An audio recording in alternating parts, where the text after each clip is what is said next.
For 10 years. It's just that I chose to amplify the musical side. So preaching has always been a part of me.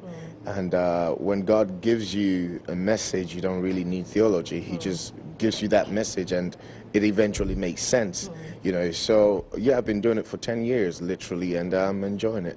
One would also argue that you're an accomplished musician, so why not, concentrate on doing music? Because you're doing great, and why would you, want to pursue... I just told you I've been doing it for 10 years, and you didn't even know. Okay. That means that I've been doing the two together. I've only chosen to let you see what you want to see. Does that make sense? So yeah, the two goes hand in hand. It never changes.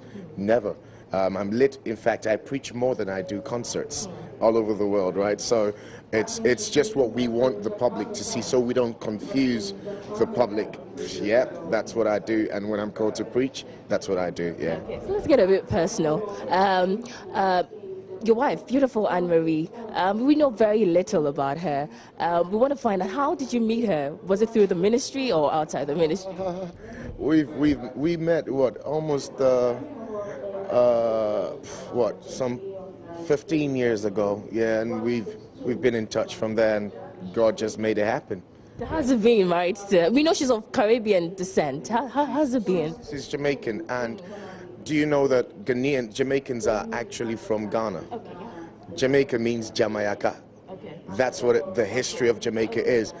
Literally, what they eat is what we eat. I think Jonathan is also... Do you have a Jamaican descendants? I don't have Jamaican descendants, but my pastor's Jamaican. Yeah. So everything we do cultural-wise it's just the same. Food, everything. So nothing changes. I see. So You become a historian as well. I tell you, you know how you have to defend, being married to somebody who is not Ghanaian most of the time. That's how you have to answer questions. But also, Jonathan Nelson, like I said earlier, will be with Sonnie Badu at the Porter's house. So Ghanaians know little about him. They know his song, I believe, and people sing the songs every day. So Noella thought to find out from him how well he knew Ghana. You are about to experience.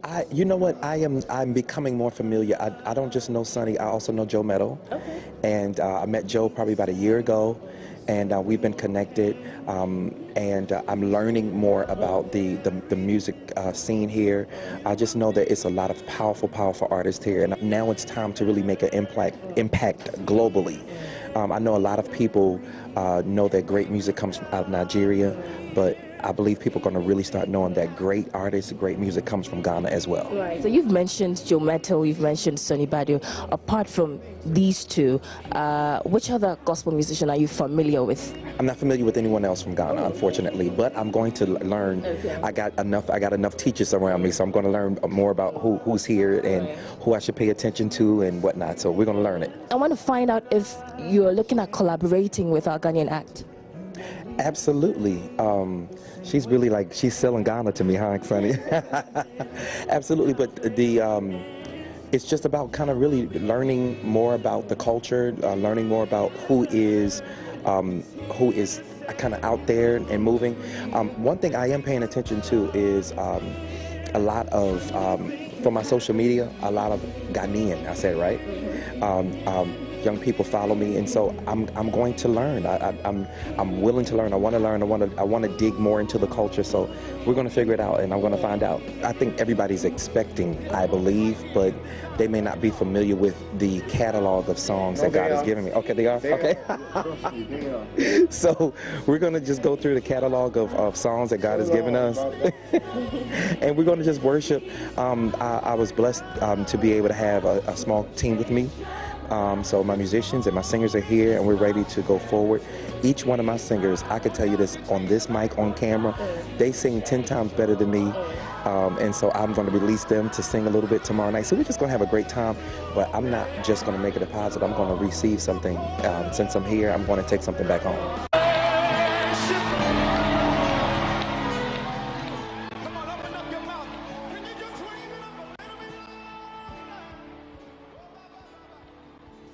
at Pram Pram. So let's talk about 2017. You know, a lot of people have been reviewing the year, and the one person who also had to review a year because the party she campaigned for, the NDC, lost power in 2016 is Roslyn Ingiza. Yeah. Now, Becky caught up with her when Prophet Martin went to the Kolebu teaching hospital to relieve 10 baby, how do they call them, nursing mothers who were delivered and couldn't pay their bills, so they were detained there. Becky spoke to Roslyn Giza about her 2017, and here's what she had to say. That's why you do like, you don't like me, you like me. That's I won't pay me. My 2017, I had ups and downs, but the greatest miracle is I'm still alive. And so I would never ever say my 2017 was bad once I'm alive. Yes, I went through a lot, had an accident, went through all sort of things. She's been with me all through, you know. In the same 2017, I had an award, other contracts. But then, once I am alive, that's the greatest miracle. So we are all geared up, waiting for 2018. Your mother. You don't say. Enough is enough. That's all. Okay, so that's Roslyn Ingisa, and also there's Floducation, and that's the new title of his album, Floducation. Okay. And he has 8 tracks on it, but he tells us that it's an album put together to educate the youth. Is the gift we are giving you all for Christmas. Flow education, flow is just basically rap and education. So we are trying to find this means to educate the public more about real lyricism and what real rap actually entails. The metaphors, the wordplay is not always going to be about just shallow stuff that we dance to every time in the club. Sometimes we need to take it to the point where people actually learn a lot and dive in deep into their minds, trying to figure out certain punchlines and metaphors and stuff. It's all, I think it all goes in a long way to help the youth as well coming up to know that rap music is not only about just the fun part of it. Let's try to make good information and knowledge out of it as well.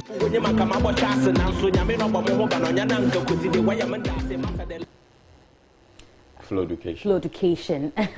So before I go, there's a video of King Tonto reality show, as a Nigerian actress, Tonto DK's reality show, set to, you know, air in 2018. But a lot of people are getting chills about it because in this promo, she underwent the knife.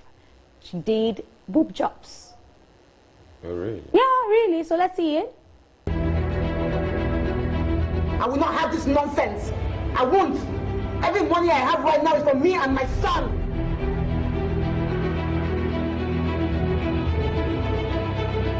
Take me out! One! I am going to be having a cosmetic surgery. My body has been something that I've always been extremely ashamed of.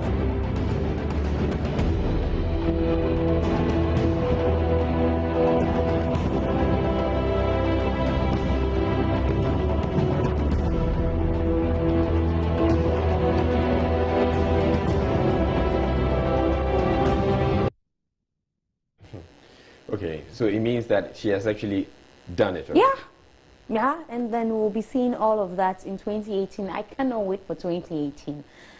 You know. Is it visible in her I haven't seen any pictures? shots of her ever since she released the promo, and so we don't know if she's keeping all of that till, you know, 2018, where we get to see everything. But a lot of Nigerians are really not happy with this. Yeah, especially when she says she's not being happy about her body. Exactly. And so people are giving reasons to why, you know, there's actually issues between she and Chief Olakunle Churchill. And now people are dragging in Roslyn, the lady who is alleged to be dating, you know, Chief and caused the divorce. So it's murky on social media. You should see the remarks, you know, after she posted this video. But that'll be for entertainment. Are you happy about it?